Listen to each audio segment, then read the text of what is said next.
You're listening to the Luminate series on the Forward Faster podcast, providing bite-sized insights for entrepreneurs in the optics, photonics, and imaging sector. For every optics engineer focused on innovation, 10 optics technicians are needed to bring that innovation to market. Currently, there are over 2,500 open positions nationwide in the optics and photonics field, and 90% of optics technician jobs go unfilled. Hi, everyone. I'm Damon Diehl. I'm the Director of Technology Integration at Luminate, New York. I was quoting an October 22 report from our good friend Dr. Alexis Vogt, who's the Endowed Chair and Professor of Optics at Monroe Community College. And I'm here today to talk with Rick Plympton, the CEO of Optimax Systems Incorporated. Optimax is a world leader in the manufacturing of high-precision optics, and they are bucking trends when it comes to hiring talent. The company employs 460 people and counting in Rochester, New York, and about 20% of that growth was achieved during the pandemic. So Rick, thank you for being here. And the first thing I want you to do is just tell a little bit about yourself. Sure, Damon. Thanks for having me. So I joined Optimax in 1995 when Optimax was a little startup company, just 10 people struggling to make weekly payroll. But they had some really innovative technology where they could make optics 10 times faster than conventional methods using computer-controlled machinery. And so over the last 25 years or so, we've grown the company from a little startup to America's largest precision optics manufacturer. And just to give you an idea what we mean by precision optics manufacturing, we make lenses that go into Mars rovers. We're a key supplier to NASA for many of their programs. We also supplied the optics that took the images of Pluto on the New Horizons program. Of course, we have many other commercial applications that we support as well.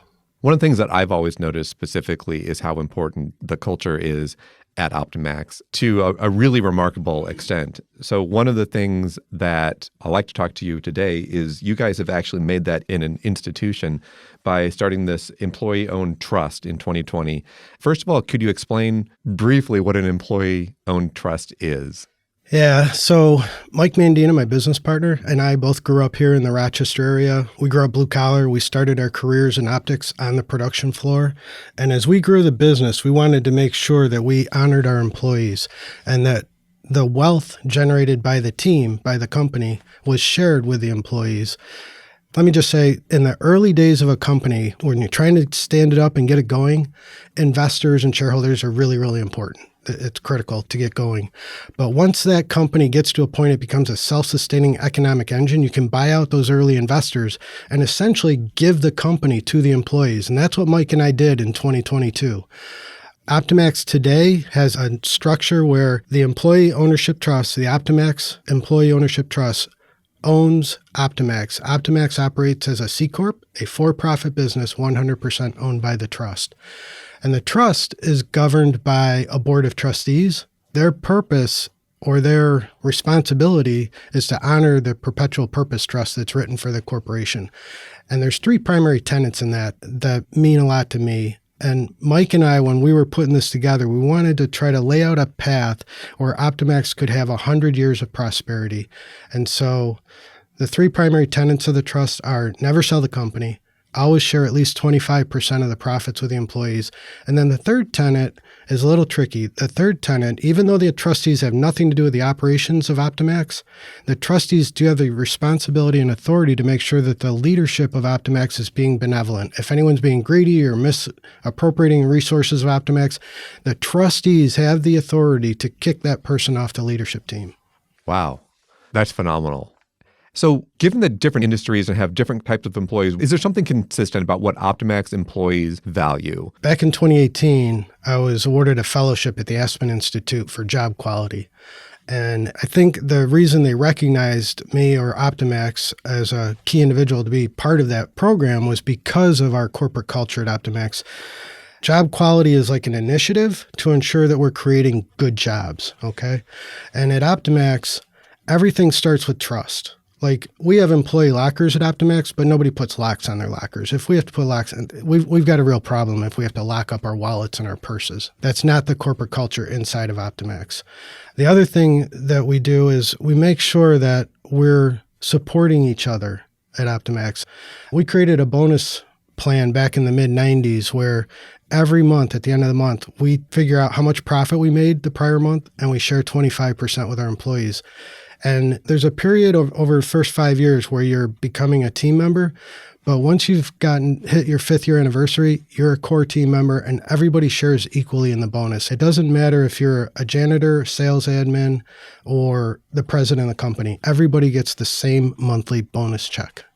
And the reason we did it that way, again, going back to Mike and I starting our careers on the production floor, we want to make sure that the bonus reinforced people helping build each other up and that we keep ourselves focused on creating value for our customers.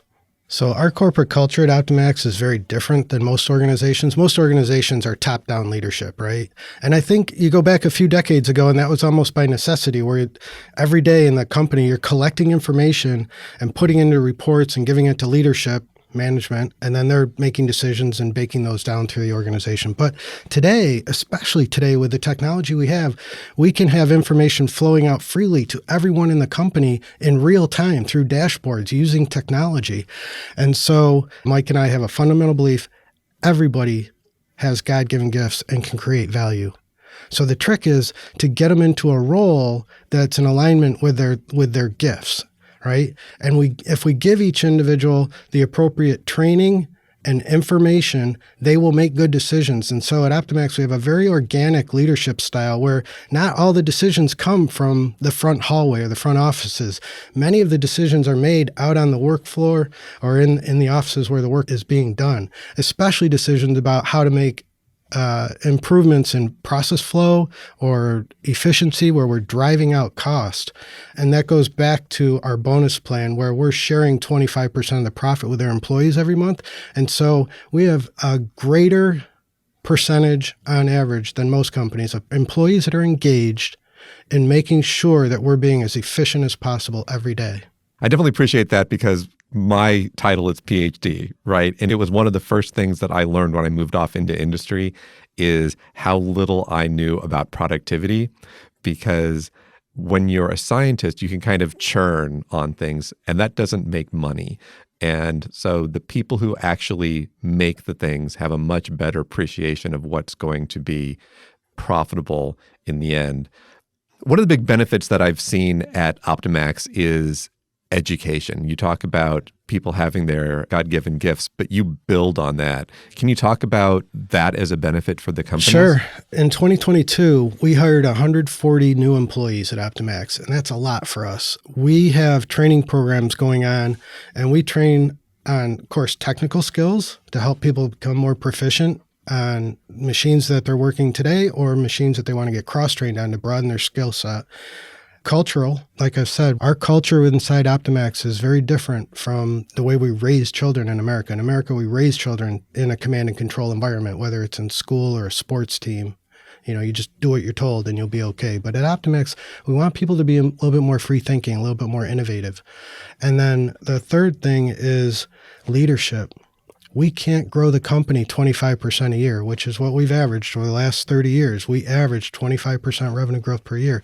And to keep growing at that pace, we need people within the organization that are stepping up into leadership roles. And when I was younger, I was given leadership responsibility without any training or coaching. And it was very challenging. So I'm very passionate about making sure that as our people are ready for those leadership roles, we've given them the training that they need to perform well and not hit as many speed bumps as I might have hit during my career. And in addition to what you do internally, you guys also have an education benefit for people who want to do it externally as well, right? Yeah, we offer $5,000 tuition assistance to each employee each year. If anyone wants to take higher education, go to any of the local colleges. And the other thing we do, anyone who reaches the point where they want to go for a master's, we'll pay for their master's education. Do you have maybe some insights or experience on how to find people who are valuable but don't necessarily either look good on paper or don't appreciate that they have skills that are valuable? So a long time ago, we learned at Optimax that we want to hire for attitude, not aptitude. In other words, you don't need years of experience to land a job at Optimax. We don't expect you to know how to make precision optics the day you walk in the door. We can teach you that. But what we can't teach or we can't fix is a poor attitude. Mm-hmm. So people that come in the door wanting to learn, wanting to grow, those are people that we can work with. And so over half of our workforce is musicians.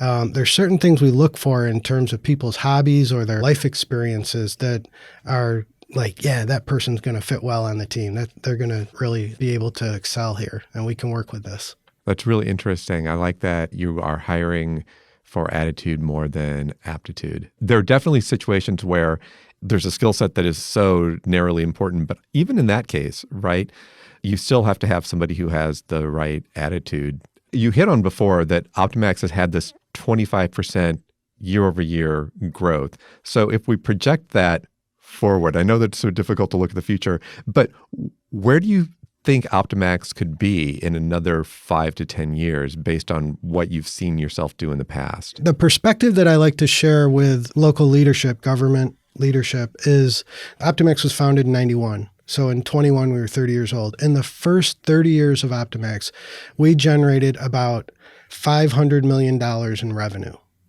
And roughly half of that, $250 million, was shared with our workforce through payroll, benefits, and bonuses. And then they go out and they spend it at grocery store or auto dealership or save some of it for retirement, right? It's their choice. They do what they want with it. In the next 30 years, Optimax will generate over $5 billion in revenue, and roughly half of that will be shared with our workforce through payroll, benefits, and bonuses. $2.5 billion. We've got our 401k plan set up so that each employee can be a millionaire by the time they retire. That's my goal, that we allow, or at least provide a path for each of our employees to become a millionaire by the time they retire.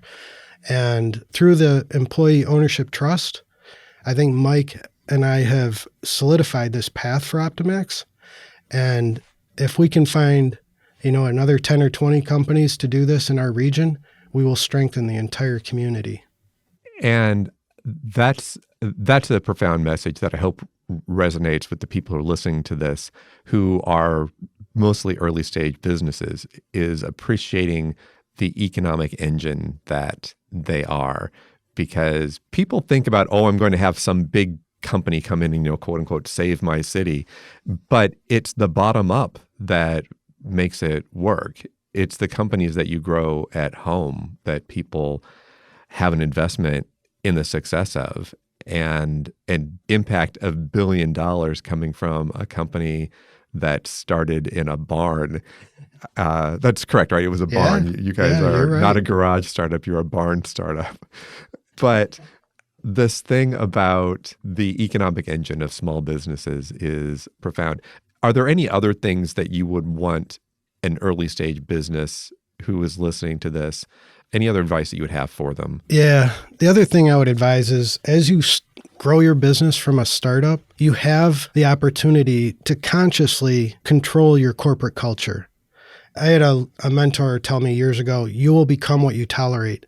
So if you've got things happening within your workforce that you don't like, you have to find ways to cut that out, right? And so controlling your corporate culture enables you to build a more powerful team that can trust each other. And when you get rid of the friction in the team, everyone can run forward faster to work on solving customer needs. And if you're doing that, you create an environment where people want to work. And this is really what the Job Quality Initiative is all about. Companies that create the best environment for people to work in are going to be the companies that have the most success with recruiting high caliber talent and retaining that talent.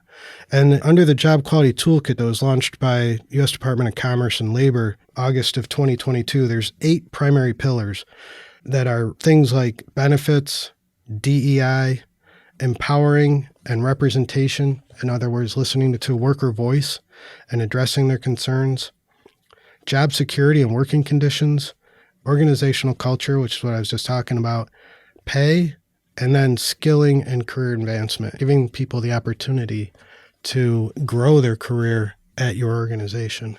And if you can get a handle on those things, the toolkit will give you ideas. It's a foundation that business leaders can go to. But the companies that do the best job creating that wholesome environment where they care not just about the profits of the company, but the wellness of their employees and give their employees a good work-life balance. Those companies will be most successful, I think. And that's what we try to do at Optimax. Rick, that was fantastic. It's been such a thrill talking to you. Thank you to our listeners for tuning in. And you can find us on Apple Music, Spotify, YouTube, and our website, which is nextcore.org. And that's nextcorps.org. Thank you, and we'll catch you next time.